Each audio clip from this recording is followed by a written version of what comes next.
do espetáculo, ele se deu em muitos momentos. Teve um primeiro momento onde eu tive esse contato com a biografia da Rosa e as cartas, um longo processo de ler tudo que ela tinha escrito e começar a selecionar quais cartas que a gente queria encenar. As cartas formaram uma geração de militantes, tanto quanto os textos políticos dela, tanto quanto talvez seja polêmico, mas uma geração de militantes leram as cartas delas e foram muito importantes.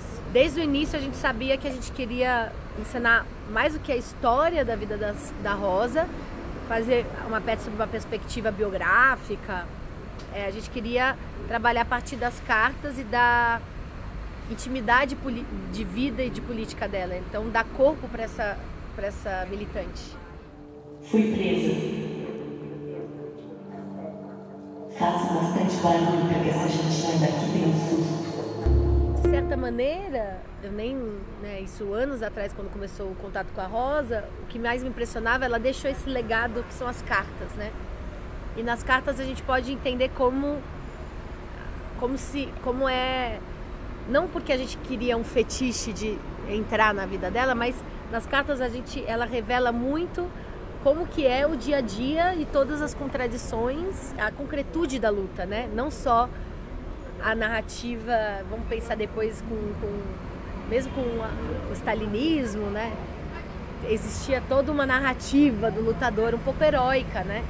E a nossa Rosa, desde o começo, ela nunca era uma heroína, tanto que a gente decidiu, e eu acho que isso é muito importante, que a Rosa não fosse uma Rosa em cena.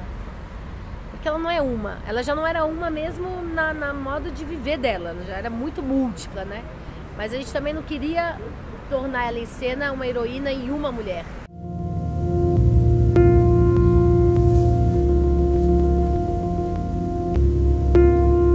Então, o processo de criação, ele foi um processo de criação que ele não se deu tanto conceitualmente, como acontece muitas vezes, né?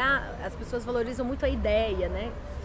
Claro, eu tinha ideias, desde o início eu já sabia que eu queria que essa peça acontecesse num quarto, porque a vida toda da Rosa, ela foi marcada por um certo nomadismo da luta, porque ela trabalhava no jornal, no partido, então ela morou em Paris, né? Ela veio na Polônia, mas também ela foi presa muitas vezes. A vida dela durante muito tempo era uma cama, a bacia que a gente tem na peça, a escrivaninha, os livros e depois o jardim, né?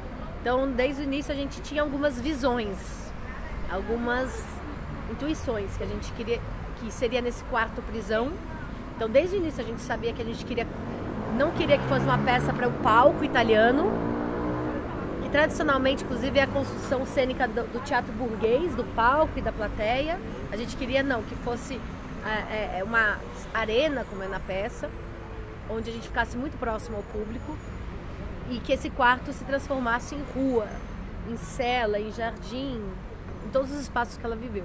Muitas vezes no teatro as pessoas acham que a gente escreve o texto e depois encena. No Rosa a gente fez um trabalho muito processual do dia a dia do ensaio, trazer cada atriz, cada mulher, intérprete, trazer uma carta, uma ideia, um desejo e colocar em cena. Então foram meses de criação, de levantar, improvisar, trazer imagens.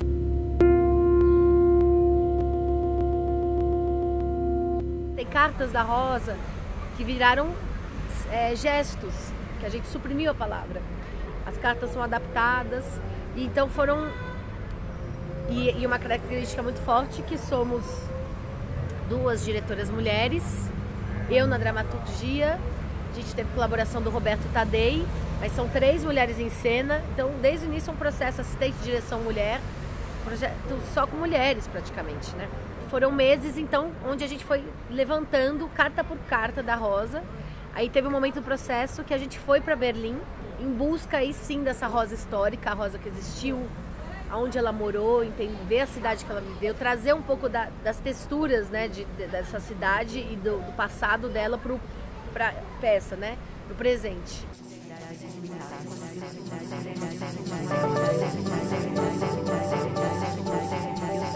gente foi na casa dela, uma das casas dela, e foi muito emocionante porque na casa tem um lugar para passar as cartas, Brief, em alemão. A gente falou, nossa, toda a nossa peça passou por esse buraquinho, né? E aí os moradores não estavam lá, os donos da casa. E aí a gente deixou uma plantinha, que a Rosa falava que talvez uma das coisas mais prazerosas e felizes da vida seja andar com flores, caminhar segurando flores. E aí a gente fazia isso em Berlim, filmava, a gente fazia performances, vídeos, entrevistas.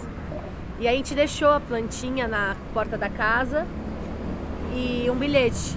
E aí no dia que a gente estava indo embora, a gente recebeu o e-mail deles, nós voltamos de viagem, venham aqui conhecer o apartamento. Mas a gente estava indo embora. E outro ponto que foi importante no processo foi esse trabalho de levar as cartas em Berlim para as pessoas lerem nas ruas. E a gente não falava que era da Rosa, porque já existe muito preconceito ou muita ideia em cima da Rosa na Alemanha, né? Ela é o nome em Berlim de metrô, ela é o nome de praça. Todos falam, é uma socialista que foi assassinada. Então a gente pedia para as pessoas lerem a carta da Rosa, não falava que era dela. Os alemães eram muito abertos, liam e ficavam muito emocionados e falavam, quem é essa mulher? E o que impressionou muito a gente, me impressionou demais, é que a gente foi num campo de refugiados e tinham muitos refugiados do Mali. E esse jovem refugiado leu a carta e falou, eu não conheço essa mulher, mas eu me reconheço, eu acho que ela não foi assassinada, ela sou eu. Ela tá viva, porque eu também, como ela, vivo a dor da prisão e ao mesmo tempo a alegria da resistência. Son histoire est là et les écritures aussi sont présents. Donc, nous, on peut dire aujourd'hui qu'elle n'est pas morte. Elle est morte, mais elle n'est pas morte, parce qu'elle a laissé quelque chose derrière ici. A gente não pode nunca perder a perspectiva assim, descomunal de afeto e compaixão quando ela consegue ver e descrever a guerra na carta que ela descreve o sofrimento de um búfalo. Ich stand davor und das Tier blickte mich an. Rannen die Tränen herunter. Es waren seine Tränen. Esse humanismo dela, não porque a gente quer santificar a Rosa, ao contrário, porque na verdade ela é talvez um grande aprendizado com ela e que nos sirva hoje é que ela era um corpo que era realmente, não era um corpo duro, fixo, ela era afetada, realmente atravessada pelo mundo que ela estava vivendo. Ela estava realmente no presente e não só dentro de um projeto. A experiência particular da Rosa é tão particular dela que faz ela se tornar universal. Não porque a gente vem com um discurso universalista, mas a experiência de uma mulher trabalhadora hoje, mãe de família, e a vida, se ela sentar e contar a vida dela, a experiência que é só dela se torna talvez universal. É uma coisa, por exemplo, impressionante. A gente apresentou Rosa em escolas estaduais e municipais que foram ocupadas o ano passado, as estaduais, no caso. A gente apresentou para jovens de 15 a 18 anos. E ao final, todos se identificavam profundamente com a Rosa. Muitos, mas muitos depoimentos de identificação. A gente recebeu muitas mensagens, ou nos debates. Uma característica era de certa maneira, a multiplicidade da Rosa. Essa negação de ser uma coisa. De certa maneira, tem uma coisa que, na Rosa, tudo que ela fazia, tudo estava ligado. Então ela estava saindo de uma reunião do partido, e ela parava, parece que era insuportável, e ficava olhando as folhas. E ao mesmo tempo, porque ela estava fazendo herbário, ao mesmo tempo ela provavelmente chegava em casa e escrevia uma carta duríssima num grande embate político. Ao mesmo tempo ela tinha uma gata que ela se preocupava. Talvez isso seja uma característica também muito, eu sinto talvez da nossa geração, que a luta não está só no plano de um discurso, ou só de um projeto fora, além, a revolução como algo lá, assim, um grande sol que um dia se alcançará. Existem as micropolíticas, então existem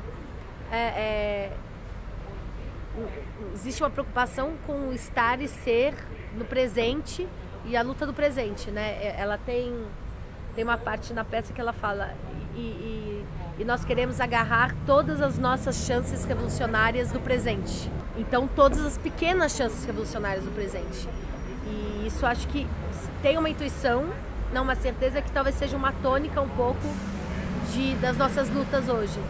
Talvez seja mais difícil até a gente pensar em grandes arcos, mas a gente sabe que existem muitas pequenas mudanças. Aí estou falando de maneira abstrata, mas é só andar na Roosevelt agora, a gente está aqui perto, e olhar à nossa volta, a gente vê pequenas revoluções, né? A peça e o teatro, ele vai sendo um pouco, ele vai encontrando as lutas, e agora a gente foi atravessado pela luta secundarista, que é feita também dessa característica de uma luta feita com muito corpo, com muito afeto, com muita alegria, com muito prazer. As ocupações são escolas, foram espaços do estar junto, do viver junto.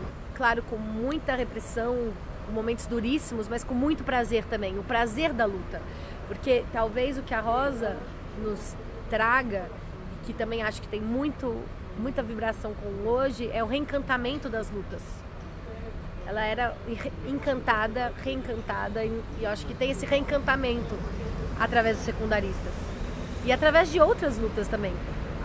O movimento feminista, que é tão antigo e tão novo. Tem também agora um momento, tem gente que chama primavera feminista, enfim, seja o que for, mas existe agora um feminismo um pouco por todos os lugares, né, de várias formas.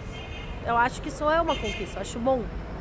E mesmo que seja para ter muito embate, muita briga, é importante. O que foi muito impressionante é que a gente apresentou em escolas que são, principalmente as escolas estaduais, que são quase prisões mesmo, né? Em muitas escolas a gente recebia um controle para sair e entrar da escola, das grades, uma extrema vigilância. Teve uma escola que a gente chegou e tinha realmente um manual da vigilância da escola. No entanto, o que é muito impressionante é que os alunos parecem não se render mesmo a isso. Uma geração que veio para não baixar a cabeça. Tem uma frase da Rosa que eu vou guardar para sempre, que é eu tenho temperamento suficiente para incendiar tudo isso daqui. Tem um momento na peça que a gente arranca os plásticos da prisão, que seriam os muros da prisão. E pra gente isso é uma metáfora, uma poesia, né? E nas escolas isso era de uma concretude. Quando a gente arrancava, os alunos realmente urravam de alívio. Tem uma carta da Rosa, que ela lembra da infância dela, e ela fala que quando ela era criança, ela acordava de manhã e gostava de ir até a janela e ficava vendo os muros e os prédios, os telhados, e pensava que a verdadeira vida sempre estava em algum lugar distante, do outro lado do telhado. E que desde então ela sempre busca a verdadeira vida. E nesse momento a gente percebeu que isso tinha muita relação com os secundaristas, que eles também estavam procurando a verdadeira vida para além dos telhados e pulando esses muros. E aí ao final da peça, em todas as escolas, quando a Rosa sai da prisão, a gente levava os alunos para fora e as Rosas, somos 3, a gente pulava o muro da escola. Na primeira apresentação eu pulei, quando eu olhei para trás, os 200 alunos seguiram e pularam. E a gente ficou todos, inclusive os próprios alunos, que entraram quase, é uma convenção, eles estavam inclusive pulando para fora, é cena, é teatro, mas não, eles realmente ali eles fizeram um ato, virou uma peça-ato, né, de pular o muro com a gente. E todo mundo se olhando, chorando, em êxtase. Eu não me calo perante uma direção fascista e opressora. E nem o seu cacetete. Eu não tenho medo do seu escudo, da sua bomba. Apagar o que eu sinto. Toda apresentação que a gente fazia, que a gente pulava muro, os alunos seguiam. E nem todos os alunos estão envolvidos no movimento secundarista, mas para você ver como é uma chama que é um segundo para ela.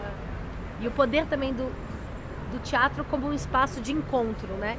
E também de pensar sentindo, né? Isso é um grande desafio pra gente, porque nas grandes narrativas também de lutadores, de militantes, a gente sabe muito bem, transformam eles em seres perigosos, criminalizam. A Rosa foi criminalizada, ela era chamada de sanguinária. Então a gente sentiu que a Rosa se tornou muito concreta. E uma coisa muito impressionante foi uma secundarista, Inaê, que falou que ela sempre aprendeu na escola as figuras da história como algo muito distante dos livros, inalcançável. E que com a Rosa ela descobriu que a Rosa tinha desejo, corpo, cheiro, vontade. E aí o que se fez? Fez ela se aproximar mais da Rosa e se sentir Rosa. E logo também se sentir mais forte como ela. Então, esse tempo foi muito... Essas apresentações foram muito fortes. A gente recebeu muitas mensagens. E aí que talvez seja alguma coisa universal. Porque quando a gente apresentou já no MST, muitas mulheres se identificaram com o momento da prisão, se identificaram com o momento da cena que ela fala que ela tá conversando com o namorado e ele não fala de outra coisa a não ser a luta. A gente tem uma cena agora de interrogatório, do ritual também de ser presa, né? A revista. E eu sabia, e eu olhava para as militantes do MTST que estavam lá, e elas sabem e vivem isso todos os dias. E ao final elas falaram, nossa, como foi forte. E também ver isso de outra maneira, né? Ver isso, a gente precisa talvez às vezes ver, não só viver e ver, né? O que é mais extraordinário do teatro é que talvez seja uma das últimas artes do encontro e coletivas. E ela só acontece com o público. E quando acontece com o público de lutadores é ainda mais potente, né? Então a gente sai da peça, nós mais fortes, né? Porque estamos juntas.